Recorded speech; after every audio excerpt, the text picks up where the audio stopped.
Olá, queridos, graça e paz, que Deus abençoe grandemente a vida de cada um em nome de Jesus. Chegamos à nossa última aula da matéria Doutrina de Deus. Essa é uma matéria que eu particularmente gosto muito, é uma matéria muito especial e hoje nós vamos finalizar essa matéria. Nós vamos trazer algumas distorções e as consequências que elas trouxeram para a igreja. Algo como o modalismo, o subordinacionismo, o triteísmo, e vamos trazer também o credo de Nicéia, o credo niceno-constantinopolitano, para que nós possamos nos debruçar nessa última aula, que é uma aula muito legal, e nós vamos trabalhar todos esses temas nessa aula. Amém? Vamos orar. Feche seus olhos se você puder, em nome de Jesus.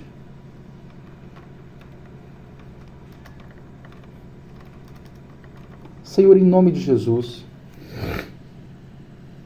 meu Deus, nesse dia nós nos colocamos diante de Ti, Senhor, e Te damos graças por mais um dia, por mais uma oportunidade que o Senhor nos tem dado, Senhor, de aprender mais de Ti, de crescer em graça e em sabedoria, de chegarmos, meu Deus, diante do Senhor com o coração ardendo pelo conhecimento do Senhor, para nos aproximarmos mais de Ti. Por isso, meu Deus, nós Te damos graça, nós Te agradecemos e pedimos que o Teu Espírito Santo possa nos iluminar, para que nós possamos avançar cada dia mais nesse curso. Em nome do Senhor Jesus. Amém, amém e amém. Bom, vamos lá para a nossa quinta e última aula de Doutrina de Deus. Distorções e consequências. Pessoal, no primeiro século, a revelação da Trindade era muito recente, porque Jesus havia revelado isso de forma clara.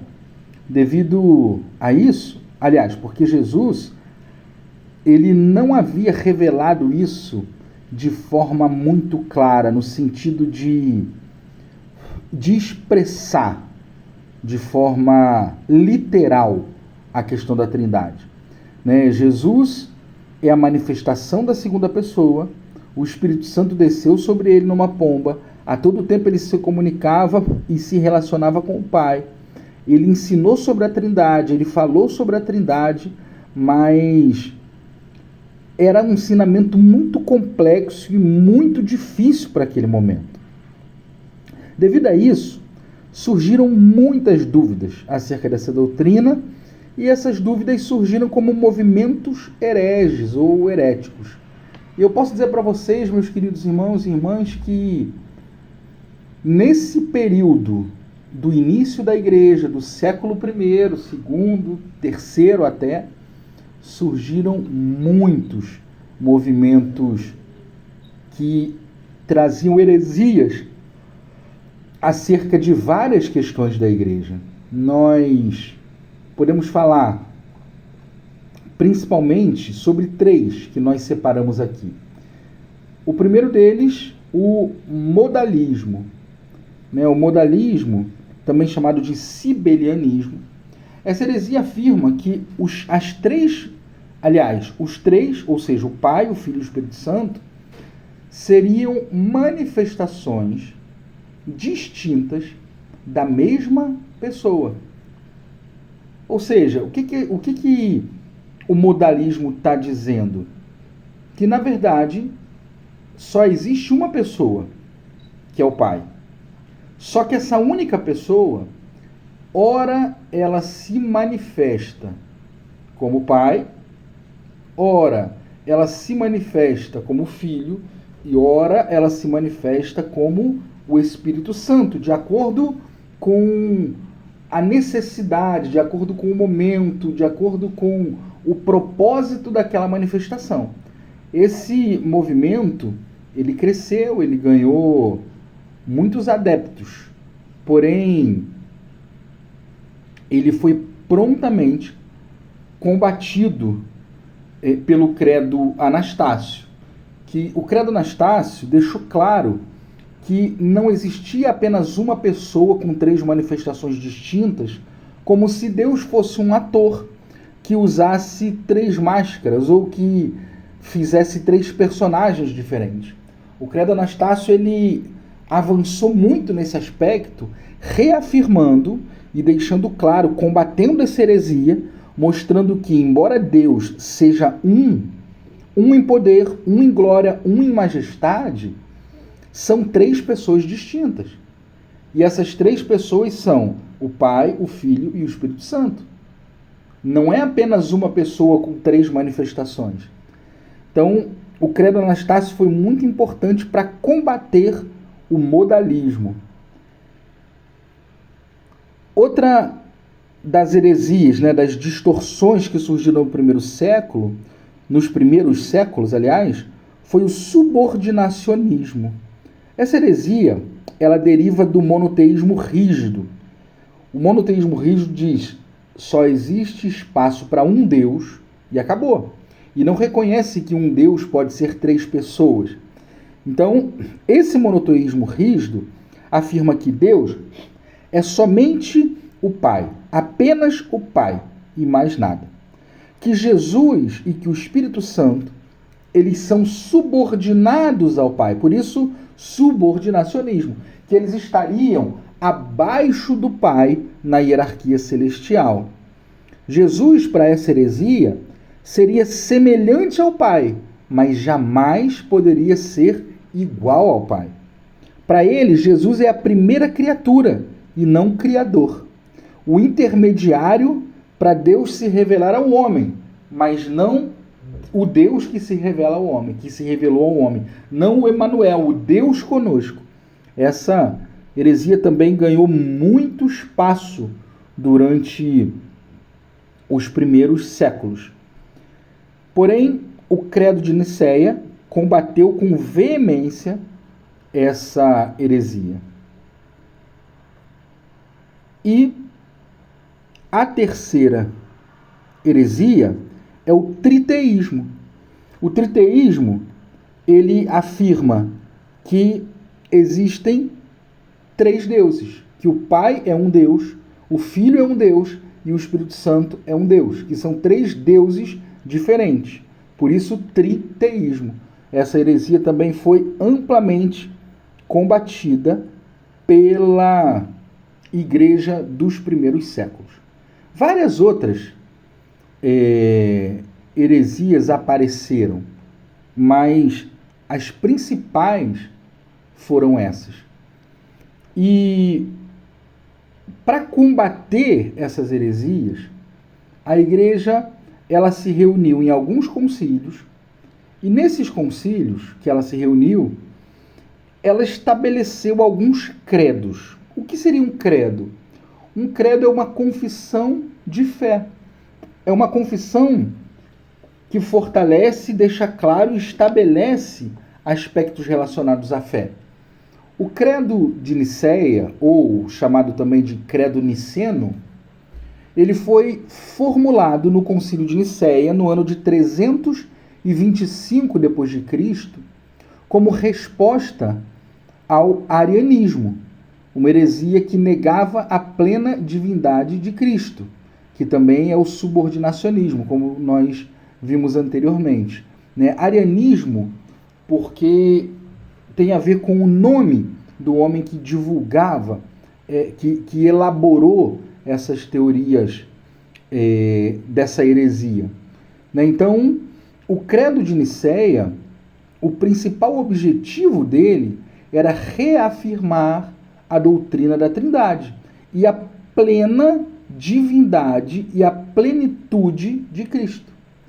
Esse credo, ele estabelecia que Jesus é da mesma substância do Pai, ou seja, homoousios, mesma substância, que o Pai e o Filho, não existe diferença entre eles, que o Pai e o Filho são um, que o Pai é Deus, que o Filho é Deus, e que se o Pai é Deus, pelo fato do Pai e do Filho serem da mesma substância, Pai e Filho são igualmente Deus.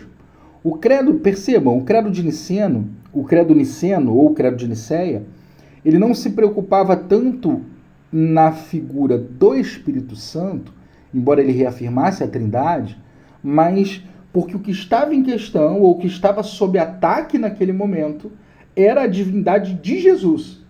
Então, o credo niceno ele se apoia nisso e ele se concentra em demonstrar a divindade de Jesus. Quais as contribuições do credo de Nicéia para a igreja? Primeira, definição da Trindade. Foi o credo de Nicéia que estabeleceu esse conceito de Trindade como nós conhecemos hoje, afirmando que Deus é um ser em 3 pessoas: o Pai, o Filho e o Espírito Santo, todas coeternas e consubstanciais. Segundo, a refutação do arianismo deixou claro que Jesus Cristo não foi criado, mas que ele é eterno e da mesma substância com o Pai, combatendo a visão de Ário, Ário é o homem que estabeleceu essa doutrina errônea, essa heresia, por assim dizer. Terceiro, o Concílio de Nicena estabeleceu a unidade da igreja, estabeleceu uma fé comum entre as diversas comunidades cristãs espalhadas pelo Império Romano, proporcionando uma base de doutrina sólida, ou seja, antes do Concílio de Nicena, antes do credo niceno sair do papel, existia inúmeras igrejas espalhadas pelo Império Romano, porém não existia algo sólido que pudesse basear a fé dessas igrejas.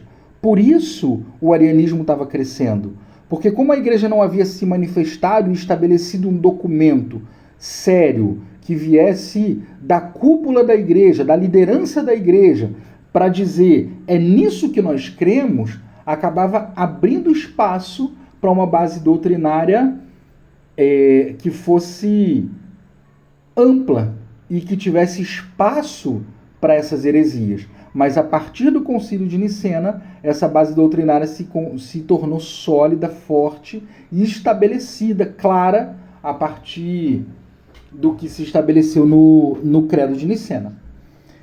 Outra contribuição foi a universalidade.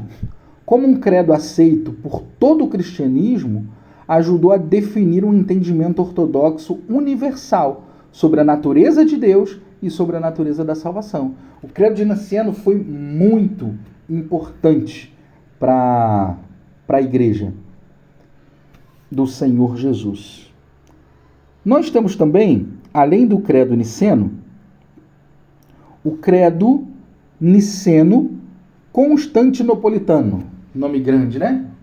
O credo niceno constantinopolitano. Professor, o que seria isso? O credo niceno constantinopolitano, ele foi formulado no Concílio de Constantinopla, no ano de 381. Lembrem-se, o credo de Nicena foi em 325, o credo de Nicéia. Já o credo de Constantinopla em 381, com a principal finalidade de expandir e clarificar, ou clarear, ou esclarecer a doutrina cristã sobre o Espírito Santo. Percebam? Se o credo de Nicéia tinha como centro definir e estabelecer a divindade de Jesus como a segunda pessoa da Trindade, o credo niceno-constantinopolitano, ele tinha por essência estabelecer e tornar claro para a igreja a doutrina sobre o Espírito Santo, que não havia sido suficientemente detalhada no credo niceno. O credo niceno trouxe a ideia da Trindade, mas ele defende e apresenta a divindade de Jesus, mas não se aprofunda no aspecto do Espírito Santo. Por isso, o credo niceno constantinopolitano foi importante, porque ele incluiu uma explicação mais elaborada sobre o Espírito Santo, combatendo as heresias, principalmente dos macedônios, que negavam a divindade do Espírito Santo. e outras controvérsias sobre a natureza de Cristo e do Espírito Santo. Qual a importância do credo niceno-constantinopolitano? Ele tem uma importância histórica e teológica muito grande na história da Igreja cristã, porque ele representa uma reformulação definitiva da nossa fé, especificamente em relação à Trindade e ao papel do Espírito Santo. O credo foi amplamente aceito por todas as principais tradições cristãs, tanto no catolicismo, quanto no ortodoxismo e quanto no protestantismo. E continua a ser aceito até hoje nas liturgias cristãs em todos os lugares do mundo. As principais contribuições desse credo para a Igreja de Cristo. Primeiro, a completude ou a finalização da explicação da doutrina da Trindade. O credo niceno falava do Pai e do Filho. O credo niceno-constantinopolitano declara de forma clara e inequívoca a natureza da Trindade, afirmando a coigualdade, a consubstancialidade das três pessoas divinas, o Pai, o Filho e o Espírito Santo. A definição da divindade do Espírito Santo foi esse credo, o credo niceno-constantinopolitano, que se afirmou de forma definitiva que o Espírito Santo é Senhor e doador da vida, sendo adorado, sendo glorificado junto com o Pai, junto com o Filho. Por isso que uma vez eu ouvi um pastor numa pregação dizendo que não se deve adorar o Espírito Santo. Gente, esse mirou na heresia e acertou a blasfêmia. Porque o Espírito Santo é Deus. E se ele é Deus, ele deve ser adorado. A nossa adoração, ela se direciona ao Pai, ao Filho e ao Espírito Santo, que é o nosso Deus. É um Deus só. Entendem? Então, o credo constantinopolitano, ele nos mostra isso. O credo niceno-constantinopolitano nos mostra que o Espírito Santo, assim como Cristo e assim como o Pai, ele é Deus. E como Deus, ele deve ser adorado, glorificado. Essa definição, ela foi uma resposta muito firme e clara ao macedonianismo. Os cristãos da Macedônia que negavam a plena divindade do Espírito Santo e afirmavam que ele era somente o Espírito de Deus e que não era Deus. Terceiro, uma união cristológica. Esse credo reafirma a doutrina de que Jesus Cristo é verdadeiro Deus de verdadeiro Deus, ou seja, ele é consubstancial com o Pai, e que a encarnação de Cristo foi um evento real e histórico, em que Jesus é ao mesmo tempo completamente homem e completamente Deus. Também, aqui o quarto ponto, a unidade da Igreja, que afirma a unidade da Igreja e a ressurreição. Afirma que a crença na Igreja una, santa, católica e apostólica. Aqui cabe um parêntese. Esse credo, ele fala sobre a Igreja una. Naquele tempo, estavam surgindo várias igrejas que não eram, digamos assim, que pregavam muitas heresias e que não traziam as doutrinas ensinadas por Cristo e nem pelos apóstolos. Só que mesmo assim, foi importante demonstrar e estabelecer que todas essas igrejas eram uma só igreja. E que era uma igreja, foi a igreja criada por Jesus, através dos seus apóstolos.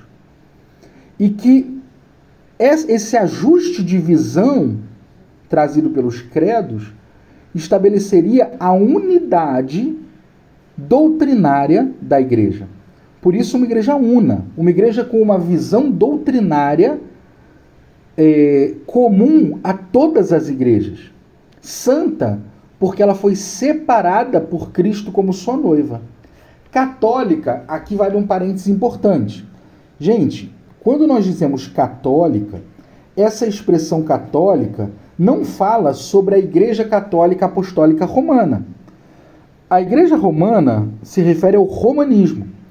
Porém, a palavra católica, ela é uma palavra do latim que significa universal, ou em todo o mundo. Então, quando o credo fala em igreja una, está dizendo que a visão da igreja deve ser uma só. Quando fala em igreja santa, está dizendo que é a igreja separada por Cristo. Quando fala em católica, está dizendo que isso vale para as igrejas em todo o mundo. E quando fala em apostólica, fala que a igreja de Jesus ela foi fundada por ordem de Cristo e através dos apóstolos. E também declara a crença na ressurreição dos mortos e na vida do mundo futuro, oferecendo bases sólidas para a esperança cristã da vida eterna. Isso é muito interessante, porque é no credo niceno-constantinopolitano que se estabelece de forma mais clara, que se esclarece para a igreja a doutrina da ressurreição dos mortos. Que no fim, nos últimos dias, os mortos ressuscitarão, que o Senhor nos ressuscitará para que possamos estar com Ele, não apenas em espírito, mas ganharemos um novo corpo, um corpo glorificado, assim como Jesus tem um corpo glorificado nos céus.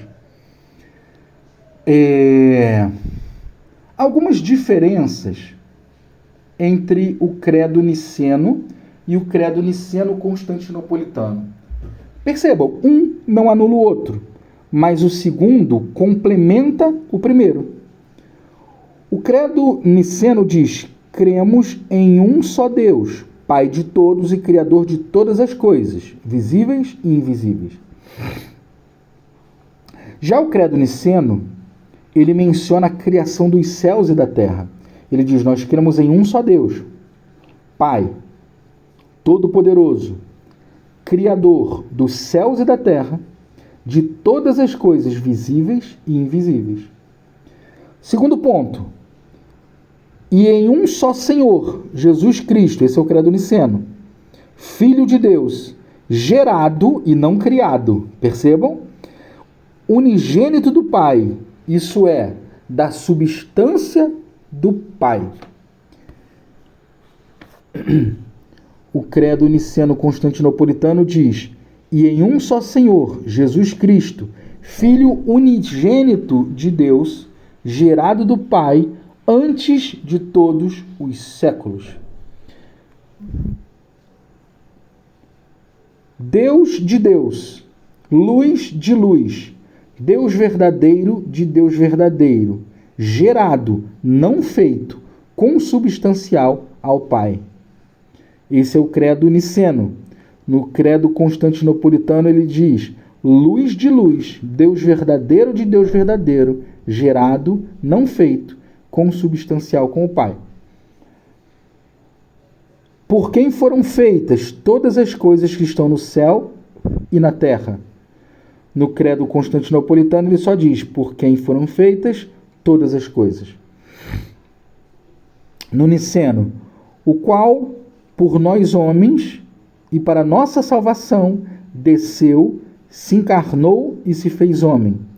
No constantinopolitano: o qual, por nós homens, e para nossa salvação, desceu dos céus e se encarnou pelo Espírito Santo no seio da Virgem Maria e se fez homem. Padeceu e ressuscitou ao terceiro dia e subiu aos céus. Do constantinopolitano: também por nós foi crucificado sob Pôncio Pilatos, e padeceu, e foi sepultado, e ressuscitou ao terceiro dia, conforme as Escrituras, subiu ao céu, onde está assentado à direita de Deus Pai. No niceno: ele virá para julgar os vivos e os mortos. No constantinopolitano: ele virá novamente, em glória, para julgar os vivos e os mortos. O constantinopolitano, ele acrescentou uma frase que não tinha no credo niceno, que diz: e o seu reino não terá fim. Aleluia. Niceno: e no Espírito Santo? Já o constantinopolitano diz: e no Espírito Santo, Senhor e fonte de vida, que procede do Pai, e com o Pai e o Filho e como o Pai e o Filho, adorado e glorificado, ele falou pelos profetas. No Niceno,